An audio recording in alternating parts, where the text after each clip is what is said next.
कि पहली स्टेज पे मेरी प्रेडिक्शन ये है कि मरीम साहिबा का ये केस फ़ारग हो जाएगा, मरीम की एक्विटल ख़त्म हो जाएगी, मरीम को पासपोर्ट उसका वापस मिल जाएगा, मरीम बाहर चली जाएंगी कुछ अरसे के लिए, उनकी जेन्युइनली कुछ हेल्थ इश्यूज़ हैं और ज़ाहिर है उसके अलावा भी सियासी तौर पे भी वो अपने वालिद से मिलना चाहेंगे।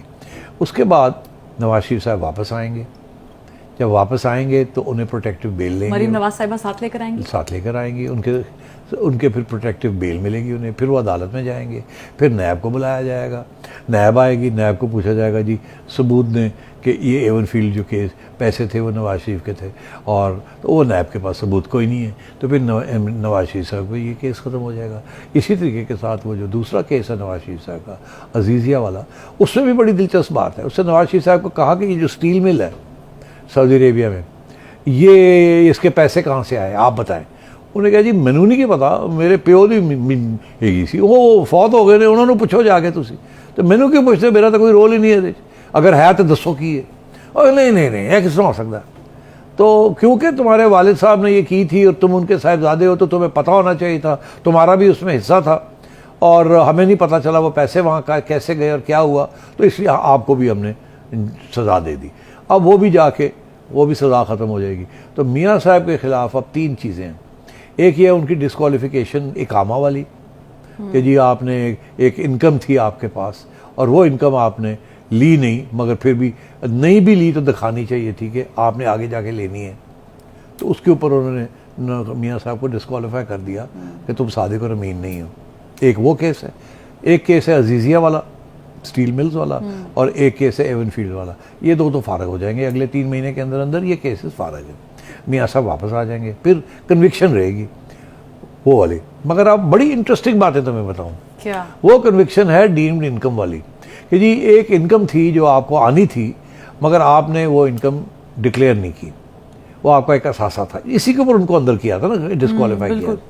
अब बड़ी इंटरेस्टिंग चीज़ है, FBI कहता है, खुद कह रहा है अदालत के अंदर कि हाँ जी मानते हैं कि जो इनकम आपने अभी, फॉर एग्जांपल रेंट है, आपके पास 2 घर हैं, आप एक घर में रहती हैं, एक घर आपने किराए पे चढ़ाया है, ठीक, और 1 साल के लिए वो किराए पे नहीं चढ़ा।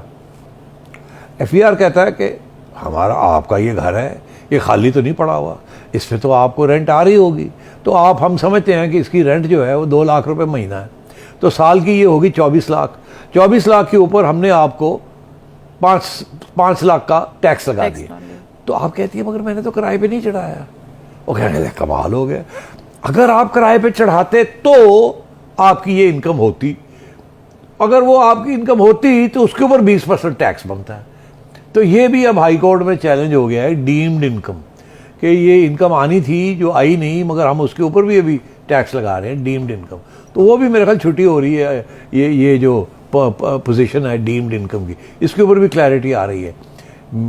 100% मैं आपको आज लिख के दे रहा हूँ कि वो जो डिस्क्वालिफिकेशन है वो भी चैलेंज होगी, और ये सुप्रीम कोर्ट को रिविज़िट करना पड़ेगा ये सारा केस, डीम्ड इनकम वाला केस और इकामे वाला केस। इससे बड़ी नाइंसाफ़ी इस मुल्क में नहीं हुई।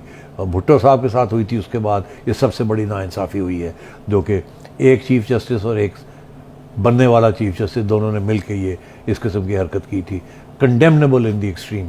ये सब साफ़ हो जाएगा, आप देखिएगा। और फिर उसके बाद उन्होंने अदालत ने आज एक नई इंटरेस्टिंग बात कर दी, उन्होंने नैब को तो ठीक ठाक खड़काया है। उन्होंने कहा कि तुम पहले तो ये तुम कहते हो कि मरियम का हिस्सा था नवाज शरीफ की जायदाद में, तो पहले तो ये प्रूव करो कि वो नवाज शरीफ की जायदाद है भी कि नहीं, क्योंकि नवाज शरीफ तो कहता है मेरी जायदाद ही नहीं है। तो अगर उसकी जायदाद नहीं है वो एवनफील्ड रेफरेंस, उसने अपने पैसे से नहीं खरीदा, तो फिर मरियम की तो बात बाद में आती है। पहले तो नवाज शरीफ का प्रूव करो, फिर उसके बाद प्रूव करो कि मरियम का भी उसमें हिस्सा है। तो आप मरियम पे आ गए हैं तो नवाज शरीफ को पहले वो प्रूव करो। तो अब वो नैब वाले जो हैं वो बेबस हो गए हैं, वो कह के चले गए हैं कि जी अच्छा जी हम देखते हैं। उनको एक नया डेट दे दी गई है कि आपके पास कुछ सबूत है तो लेके आए, नहीं तो फिर आपका केस नहीं बनता। एक्चुअली केस उस वक्त भी नहीं बनता था, मगर उस वक्त नैब जो थी वो इमरान खान साहब के हवाले थी, और उस वक्त के चेयरमैन नैब जो थे वो ब्लैकमेल हो रहे थे, आपको सबको पता ही है। और उनको जो हुक्म दिया जा रहा था उसके मुताबिक वो लोगों को पकड़ पकड़ के दकड़ करके अंदर कर रहे थे, और फिर 9-9 महीने 8-8 महीने जेलों में रख के फिर वो अदालतें उनको छोड़ रही थी। ये एक विक्टिमाइजेशन थी, विच हंट थी, जिसको मर्जी जो आप कह लें। तो अब सूरत हाल ये है कि दो चीज़ें होगी ना, एक तो वो ब्लैकमेलिंग चेयरमैन की छुट्टी होगी, जो ब्लैकमेल्ड हो रहा था चेयरमैन वो छुट्टी होगी, जो बंदा उसको ब्लैकमेल कर रहा था इमरान खान उसकी भी छुट्टी होगी, और ऊपर से नैब के कानून के अंदर भी तरमीम हो गई। पहले कानून ये कहता था फरवा कि तुम्हें मैं पूछता हूँ कि तुम्हारे पास इतनी अच्छी कमीज़ें कहाँ से आती हैं, तुम्हारे पास पैसा कहाँ से आया ये कमीज़ें ख़रीदने का, इसका मतलब है कि तुम करप्ट हो। तो आज का जो कानून है वो ये कहता है कि आप मुझे पूछती हैं कि अगर मैं करप्ट हूँ तो आप प्रूव करें ना कि मेरे पास कोई पैसा आया कहीं जाली जगह से। पहले ये था कि आप प्रूव करें कि आपके पास पैसा जो है वो कहाँ से आया और कहाँ नहीं आया। इल्जाम भी मुझ पे और साबित भी मैंने करना। साबित आपने करना है इल्ज़ाम आपका। अब ये है कि इल्ज़ाम मैंने लगाया तो मैंने साबित करना है, तो कानून भी अब तब्दील हो गया। तो उस सूरत में इसीलिए भी आपने देखा कि 50 के करीब नैब के रेफरेंसेस जो लोगों के ख़िलाफ़ थे, जिसमें सीनियर पॉलिटिशियंस भी थे, नून लीग के और साबिक वज़ीर आज़म पीपीपी के, उनके खिलाफ जो रेफरेंसेस दायर किए गए थे उसमें यही था कि आप प्रूव करें कि आप चोर नहीं हैं।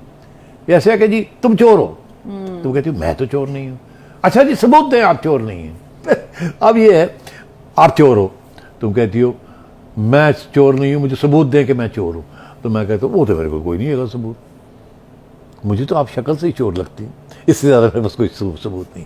तो अब कानून भी बदल गया है, सियासी हालात भी बदल गए हैं, नैब के अंदर भी तब्दीलियां हो गई। YouTube पर गूगली न्यूज देखने के लिए youtube.com की सर्च बार में गूगली न्यूज टीवी टाइप करें। गूगली न्यूज के पेज पर सुर्ख रंग के सब्सक्रिप्शन वाले बटन पर क्लिक करना ना भूलिए। YouTube पेज पर अपलोड होने वाली वीडियोस से बाखबर रहने के लिए बेल आइकन पर क्लिक कीजिए। आपको हर नई वीडियो के बारे में नोटिफिकेशन मौसूल हो जाएगा।